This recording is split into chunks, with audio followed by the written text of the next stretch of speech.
Hi, I'm Benton Stokes, And I'm Elane O'Rourke. and this is Cocktail Theology.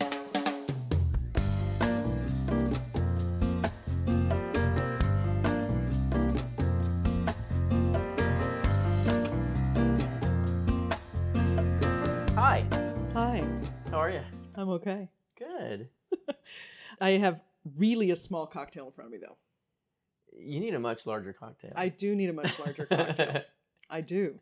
So we're having kind of a margarita. We're post Cinco weekend, We are post Cinco weekend. but we are having sort of a margarita. It's very tasty, Yeah, it is sort of. I mean, it's all just fresh fruit juice and whatever. So. but it's yummy. And you just got back from being in lovely places. I did. I just got back from Los Angeles where the weather was perfect. I mean, really. Truly perfect. Truly, truly perfect. Good enough for yeah, you to it was lie great. around in your underwear. Good. You know, as one does in Los Angeles. As one does. No, you know what? I had one really, really pretty spectacular day. I had a day to myself with a car and no script. So that was kind of great. I managed to cover a lot of bases that day. You certainly did. I went to a favorite coffee shop, and then I was in Pasadena, drove up closer to the foot of the San Gabriel Mountains, which are really, really beautiful. That's where I grew up, as you know. Yes, as I know.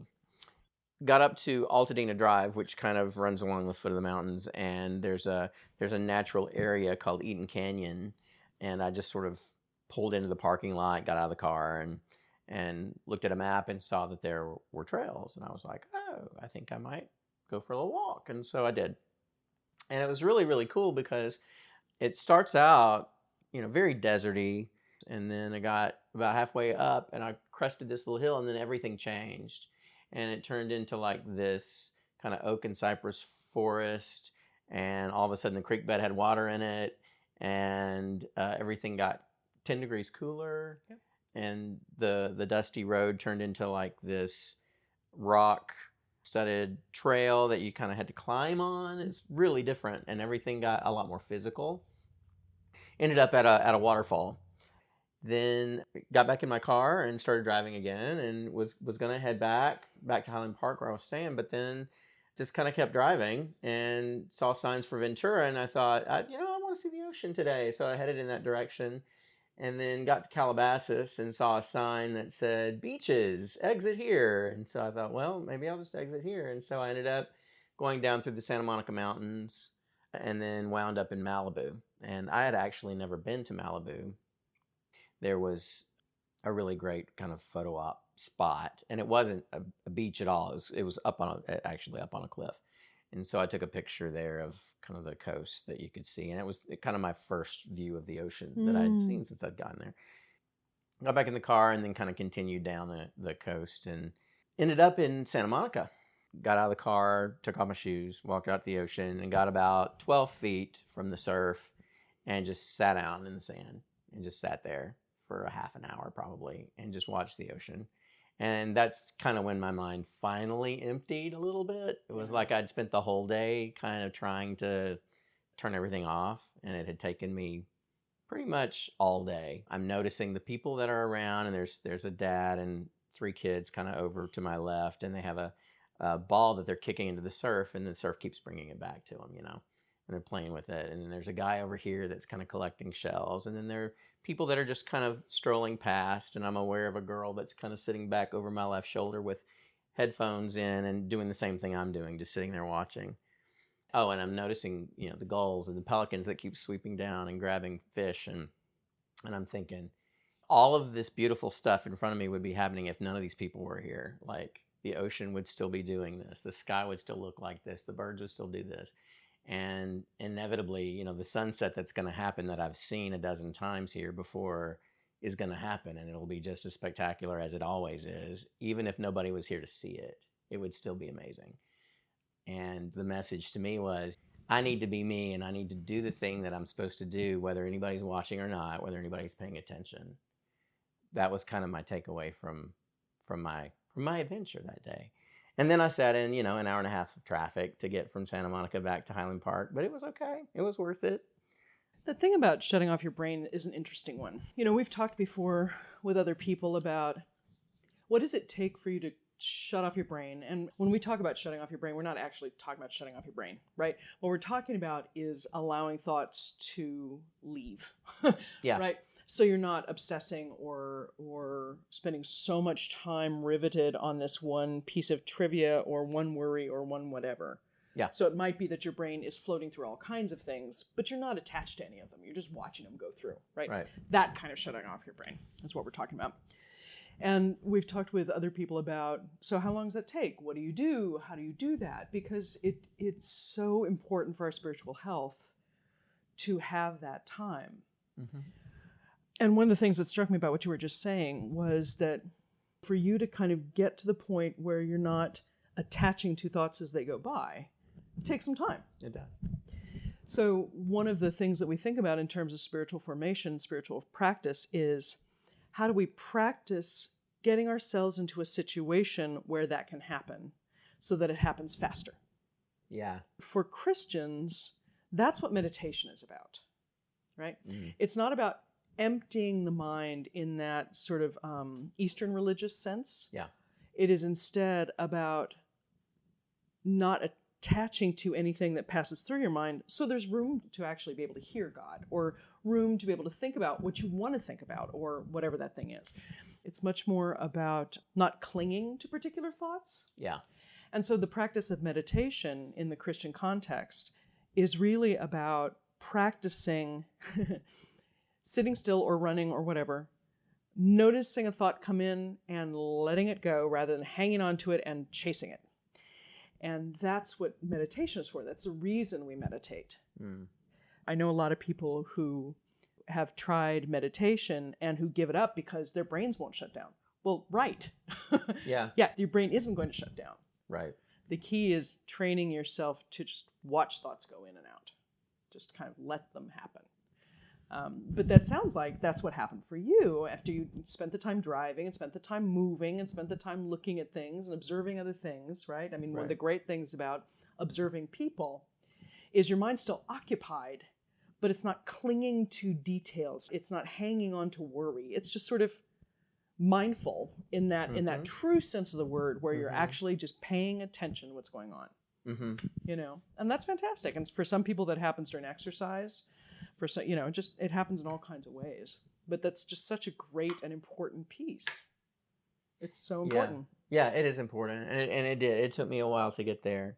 One of the things that I did while I was in California over the weekend, I recorded an interview for a future podcast with Greg Richardson, who is the strategic monk, and had a great conversation with him. But one of the things that we talked about was stillness, and how stillness, which is what you're talking about, for him is a discipline. And he spends a minimum of 20 minutes twice a day in stillness. Mm-hmm. And when I told him about my experience at the ocean, he said much the same thing that you just said. When it's not something that you do, when it's not something that is easy for you, I'll put that in big quotes, easy for you to get to because you practice it, right, then it takes you a while. Yeah, absolutely. It takes you a while to get there. And he said, even for me, when I do it twice a day, there are times when it's very, very hard for me to let those thoughts go. Absolutely. He said, but good for you that you got to a place after, spending time being physical, and after you spent time driving and spent time by yourself and spent time around people, and you spent time in the city and you spent time in the country and you spent time in many of my favorite places, in the mountains and by water. And I packed a lot in 8 hours. It's cool that you can do that in California, to finally kind of to get there to where I could finally sort of exhale. Yes. I didn't have a plan for the day, but that definitely wasn't on the agenda for the day. That was not going to be what I was doing that day. But clearly that was the important thing to do that day. That need called to you in some way. And just thinking about the way our brains work, that at some point your brain said, okay, so we're going to distract you from this other stuff by doing these other things you love. Mm-hmm. And then eventually you'll come along, right? Yeah. That difference between what the mind does and the brain does, I think we tend to think of the mind and the brain as the same thing. I don't believe they're the same thing. Mm-hmm. I think your brain is firing of synapses, but your mind is the piece that cogitates and chases and does that. So, for example, I would say that if you're driving along on 405 and you're in traffic and you suddenly think of chocolate cake that you had when you were 8. That's your brain firing a synapse and your mind going, whoa, huh, look at that, Mm-hmm. right?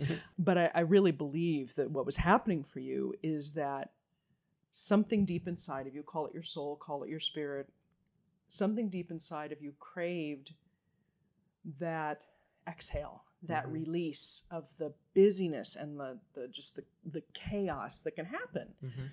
And so at some point your brain said, okay, well, here's what we're going to do now. Mm-hmm. And just started, I don't want to say autonomically, because that's really a specific idea, but just sort of doing it. Does that make sense? It makes a lot of sense because that's the way it felt.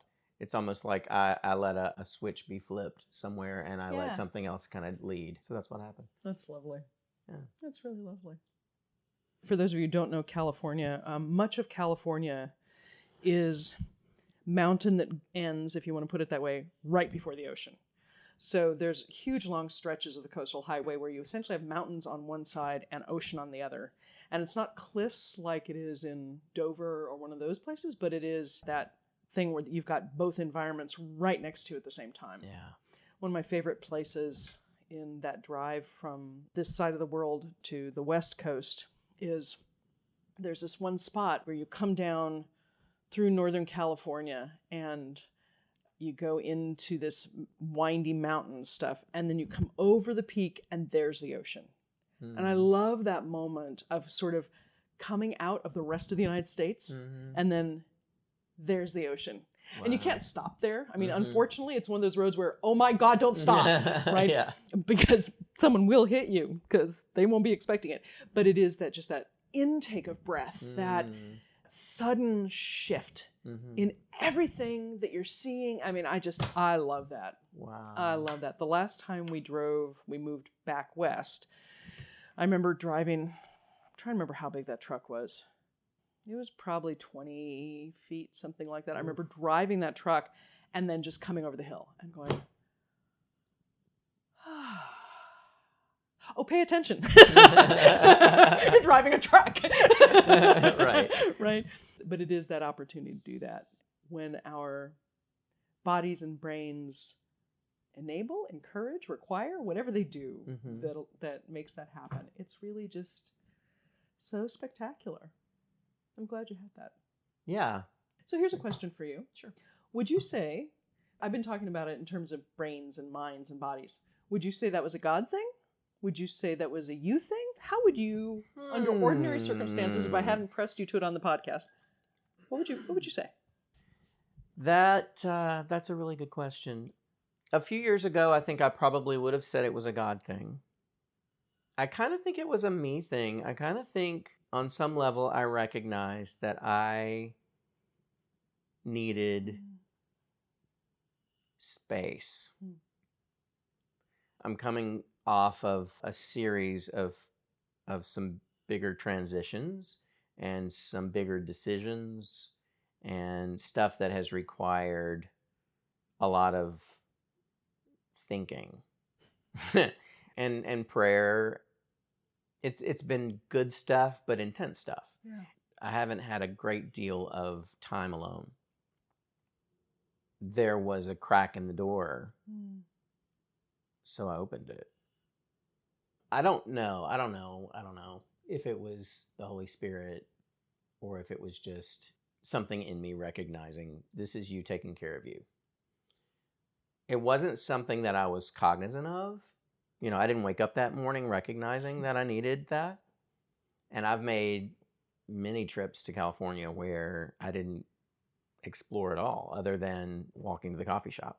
And getting toast. Right. Which is great. And I love those things. But, I mean, I spread out that day. Yeah, you did. You know, I really did. And I spread out by myself that day, which I'm definitely not averse to going exploring by myself. I love doing that. But it was necessary. And, I mean, I was so much lighter.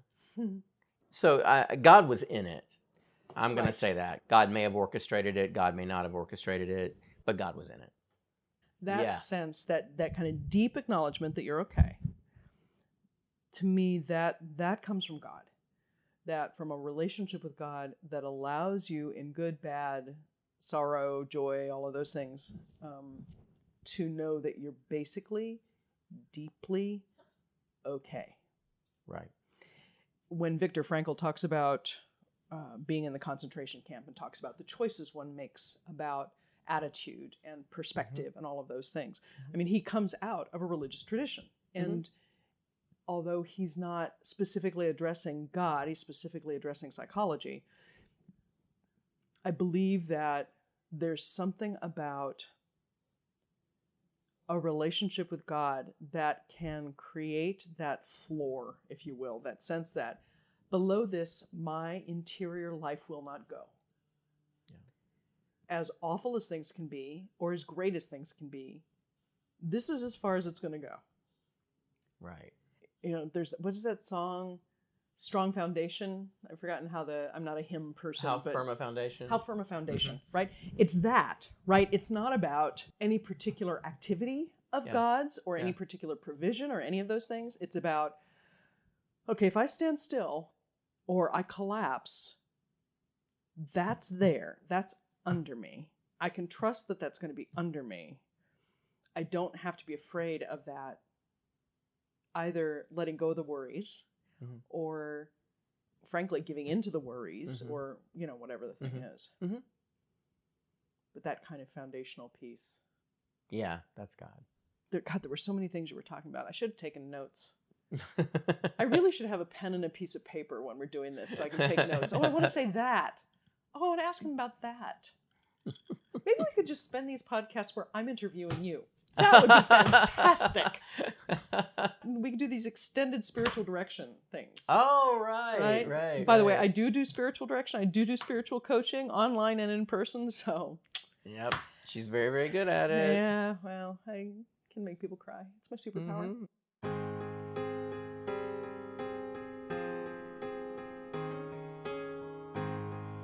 So originally, when we sat down, besides talking about the cocktail that we're having, and not nearly enough of it, we were going to talk about heaven. Yes. You may remember this. I do vaguely remember this. You do vaguely remember that we were going to talk about heaven? Yeah. So the reason we were going to talk about heaven, or the immediate reason we were going to talk about heaven, is my child is 10. And she is adopted. She was adopted at birth.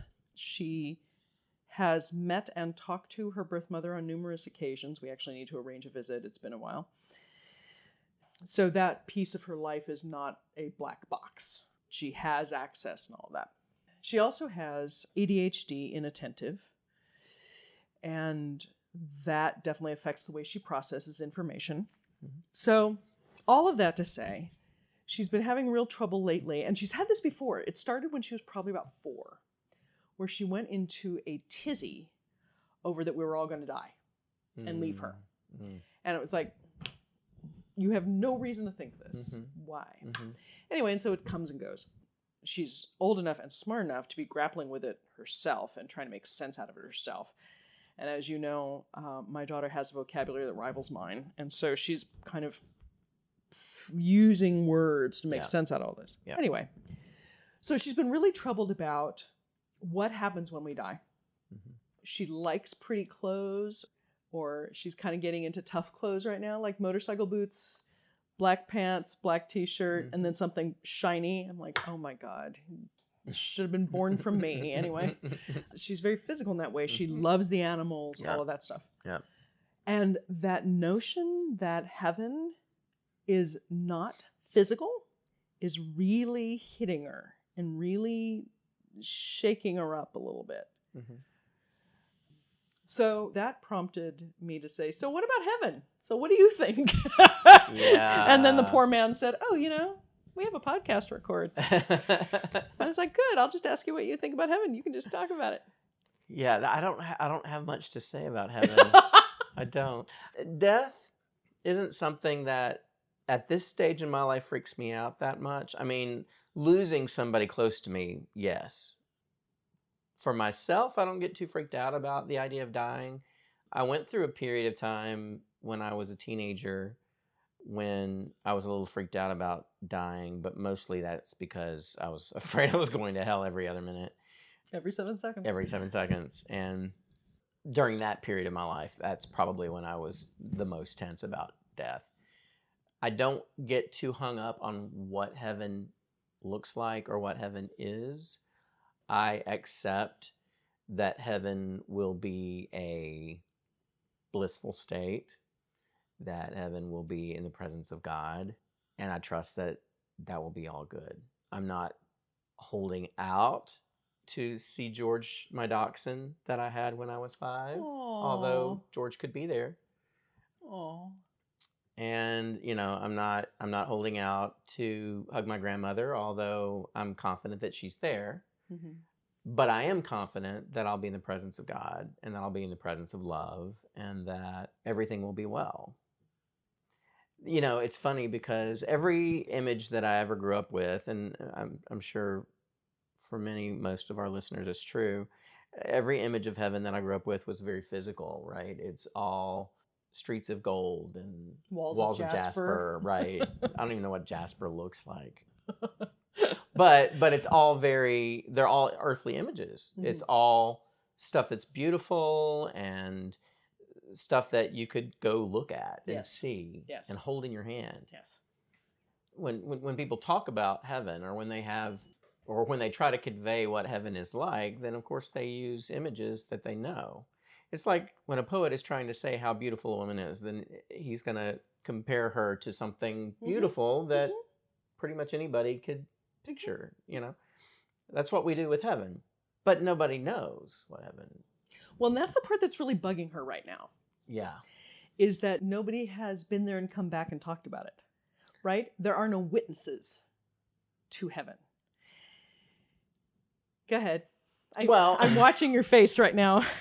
God, I wish this were video. I mean, there are accounts, in scare quotes, accounts of folks that have died and come back. Yes, there are. So there are no witnesses to heaven. There are no witnesses. There are no witnesses. And I'm not discounting near-death experiences or any of that. I'm not discounting that. But there is quite a difference between the idea of your grandma coming back and saying, so, let me tell you what it looks like. Oh, right, sure. That's a very different kind of thing. Yeah. Right? And if what you're going off of Jesus' resurrection, he doesn't talk about that at all. Mm-mm. At all. It's, you'll be with my Father. You'll be with me. That should be sufficient. Yeah. John the Revelator talks about it in the last book that we leave on the shelf of the Bible, right? Mm-hmm. Revelation. By the way, for those listening, please don't say Revelations to me ever. Oh. Please, it makes me crazy. It is the Revelation of John. Okay, I'm sorry. My snobbery just came out. Revelation. Anyway. So setting aside that one and maybe some of Daniel and a couple of other moments, you just don't get that much description of what that looks like. Yeah. And I have no trouble with that personally. It has never bothered me that John might have been trying to explain the inexplicable, that he might have been given a window into eternity, sees isn't even the right word, experiences in some way, we come back to mind and brain, right? Mm-hmm. His mind experiences glory, experiences eternity, and then he needs to translate it into this reality. Yes. So he comes up with streets of gold and walls of jasper. He doesn't mean gold that weighs this amount and jasper that weighs this amount and has this striation. That's not what he means. Yeah. But the way for him to describe it is by using those concrete things, right? Yeah. Like seeing your grandma, like seeing George. Uh-huh. So then we have to teach small children about this. Mm-hmm. The big thing that's concerning my kid, no. The big thing that has concerned my kid, but is not concerning her at the moment, although I'm waiting for this, is we lost a dog the first year we were here. Mm-hmm. Tragically, horrible. She feels responsible for that. Mm. So part of what heaven would be for her is this dog bounding up to her, recognizing her, forgiving in that sense that dogs do, that they're just like, whoa, there you are. Mm-hmm. I think that if she could be assured of that, the rest would not matter. Yeah. I mean, truly, the forgiveness of sins. Now, I want to be really clear. She didn't cause this dog's death. in any way. Mm-hmm. But her 4-year-old brain still has her as responsible, right? Yeah. But I think that if she could be assured that that dog would come bounding up to her, everything else would be fine. Everything. I think she would have a complete and total faith in God. I think she would not worry about whether she could wear combat boots in heaven. I mean, none of that. I think it's about that dog. Mm-hmm. And I am not very good at saying, yes, the dog will come bounding up to you. You can relax now. I get stuck. Yeah. And it isn't that I don't know what to tell her about heaven. I don't know what to tell her about heaven and why I'm convinced that it's the way I think it is. Mm-hmm. You know? Yeah. And I actually was having this conversation with an adult the other day. The adult was talking about the sense of the afterlife. I mean, the fact that we even call it that is just so bizarre. Dallas Willard talked about, and he's a Christian philosopher, and I spent an inordinate amount of time studying. Dallas Willard talked about how the way he believed heaven would be was that the life of the soul in the embodied life would continue into the disembodied life. The life of the soul would continue. The body would no longer be part of it. Mm-hmm. But the full, unmitigated presence of God could be part of it. Mm. Okay?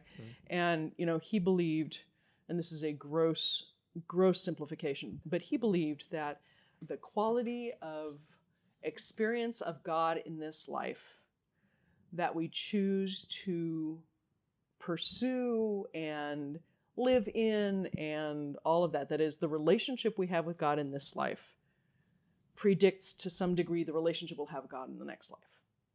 Okay. And the reason people go to hell, and that's also in big air quotes, and scare quotes actually, is that if you don't care about being with God in this life, you won't care about being with God in the next life. And that's not necessarily something that should be morally condemned, but it is a reality, if you will. Yeah. So hell is the absence of God forever and ever and ever, and you can't choose differently, potentially. Mm-hmm. Mm-hmm. That's the basic idea. Uh-huh.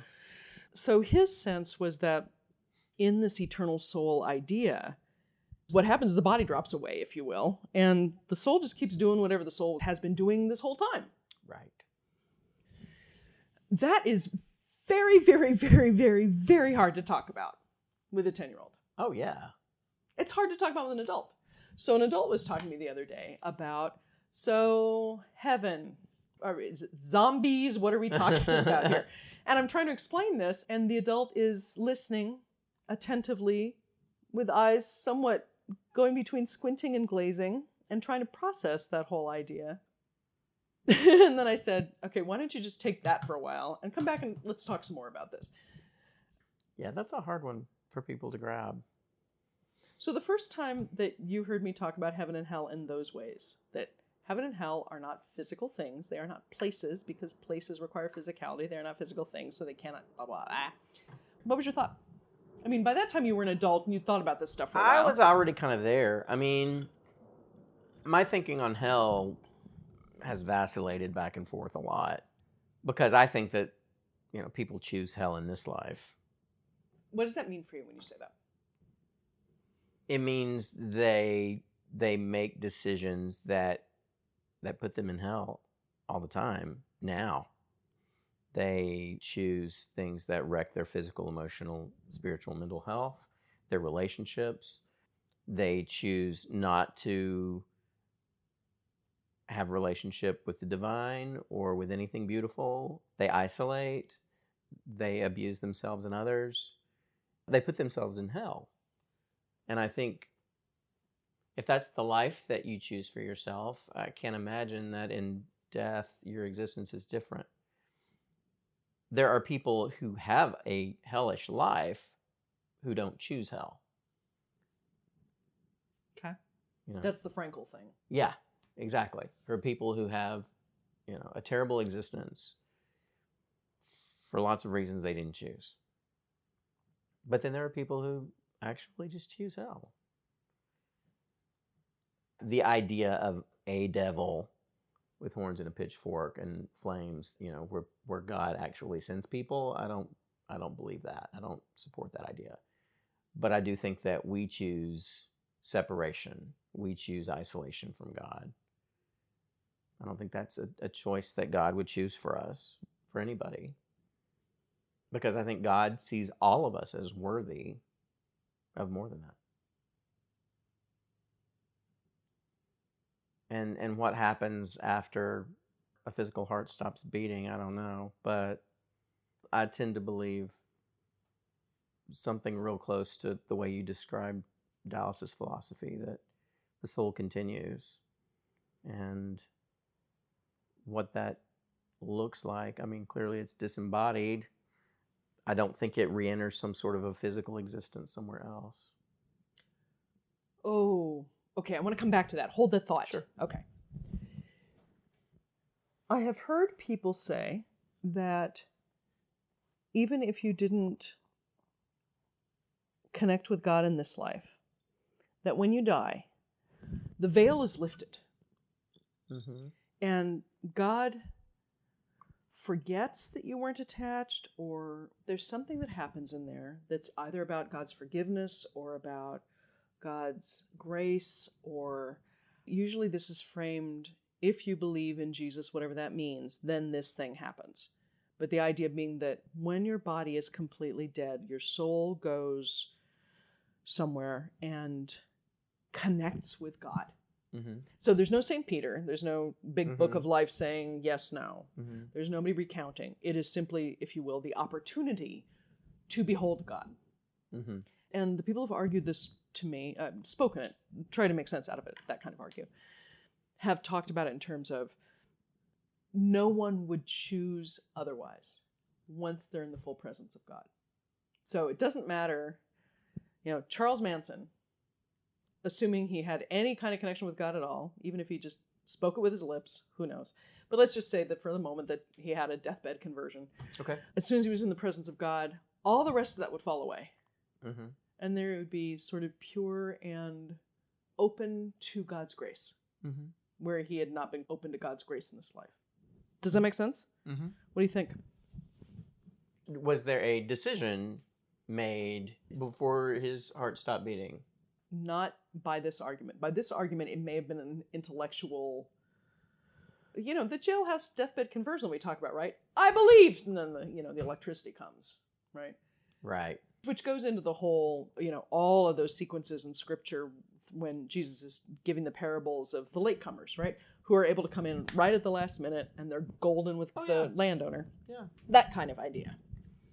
Now, what the quality of that would be in a deathbed conversion, I'm not willing to judge that. But the idea is that once the veil is lifted, one is so overwhelmed by God's glory and beauty and grace that one is washed clean in that sense. One experiences the eternal embrace.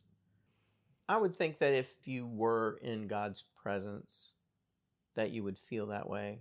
I think to be in God's presence, you would have to be open to being there, which means that would have to be a decision that you made, that yes, I am open to being in God's presence. I think there are people who probably at very near the end of their life make the decision after spending a life where they were closed and say, you know what, maybe I've been wrong about this. Fear is a powerful motivator. Yeah, exactly.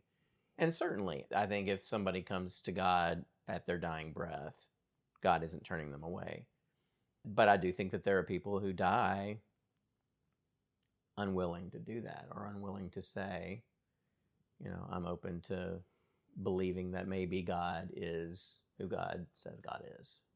And I don't think those people experience that. I don't think those people have the opportunity to do that because they were never open to doing that. So in that case, the person who has chosen to not be connected with God, for whatever reason, carries that all the way to death, doesn't choose otherwise at any point. It isn't that God punishes them by saying, I'm going to hide from you, No. or you're going to be out of my presence. It's more like they won't recognize God when they see him. Yeah. Or her, or whatever. Yeah. It's more like that. Okay. And because of that, won't experience Mm-hmm. the peace or the joy or the enrapture or whatever happens, the bliss, all of that happens, the peace that happens. This reminds me, this part of this conversation reminds me a lot of C.S. Lewis's The Great Divorce, which, listeners, if you haven't read C.S. Lewis's The Great Divorce and you're interested in these topics, it's a great one to read. It's written as fiction, not like Lion, Witch, Wardrobe is fiction, but he's talking about the invisible wall, if you will, between the two possible eternities. And it isn't harps on one side, flames on the other. It's closeness and distance. Yeah. Right? But I think it's a great explication of that from a really intellectual point of view, but it adds enough physicality that you can go, oh, I can see what that might feel like. Yeah. Which is great. Yeah. So I'm hearing you don't have anything for me to tell my kid. I You've got 3 kids. They are all above the age of my kid. You have been through this. It's true. It's true. And I don't recall having any big conversations about heaven with my kids. So they're all living in sin and going to hell. Because they don't know that they... Because they don't know. Okay. Yeah, they don't know. My response to Elizabeth is not just any 10-year-old. Listeners, you have to understand this. But if I were talking to a typical 10-year-old, I would say heaven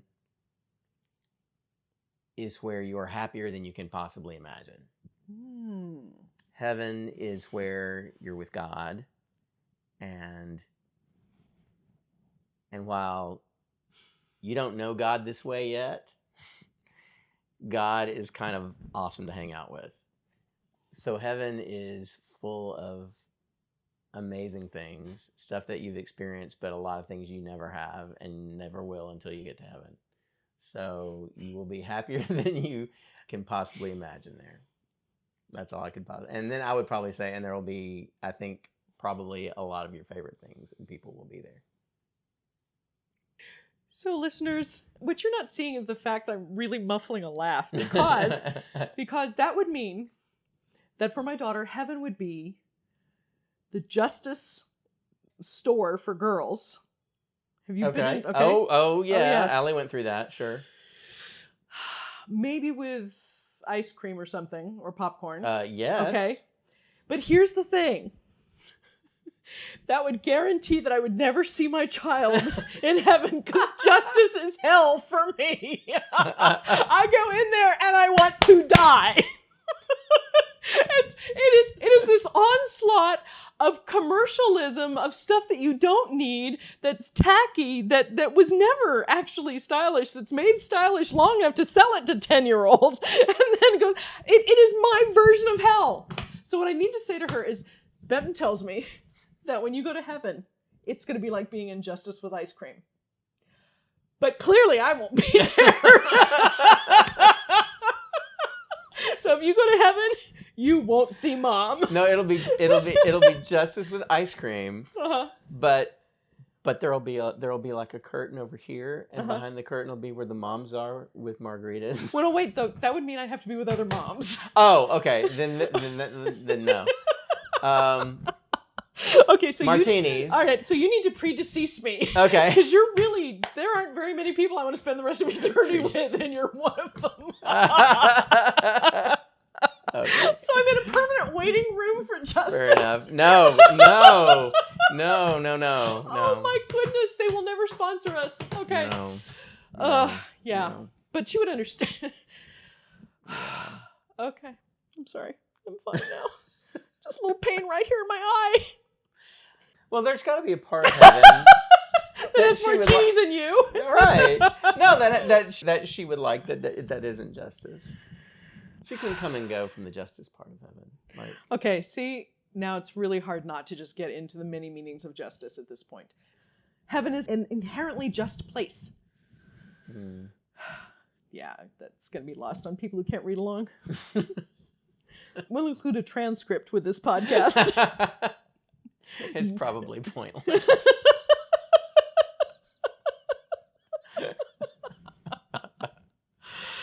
All right, so I'm going to tell my child the next time she asks that Benton says it will be like justice with ice cream. Yeah. And I won't tell her I won't be there because that'll just freak her out. That would freak her out. Maybe what I'll say is if she presses me on it is that, but when I get to heaven, I'm going to like justice. Yeah. And I won't say it's justice in italics. Yeah. I'll say it's, justice. Yeah. Right. Then I won't be lying. That's true. I'll be equivocating. That's true. That's a whole different issue. That's right.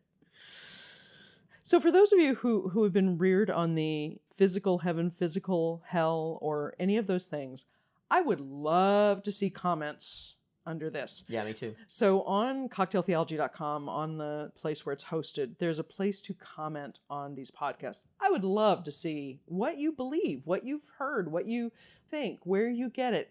And especially if you're not just taking it from your 5th grade Sunday school teacher's lips or from your pastor who's afraid you're not going to give money's lips, but instead kind of from your, what could this possibly mean? I would love to see that. Wouldn't that be fun? That would be really, really fun. Oh my gosh, you guys. So please comment underneath wherever you clicked on this podcast. And if you got it through a podcast feed, please go to cocktailtheology.com and comment on it, because I would love to get a conversation going about this. It's so completely open to speculation at this point. Well, it is, and it's just funny all the different places where we grab our ideas about this.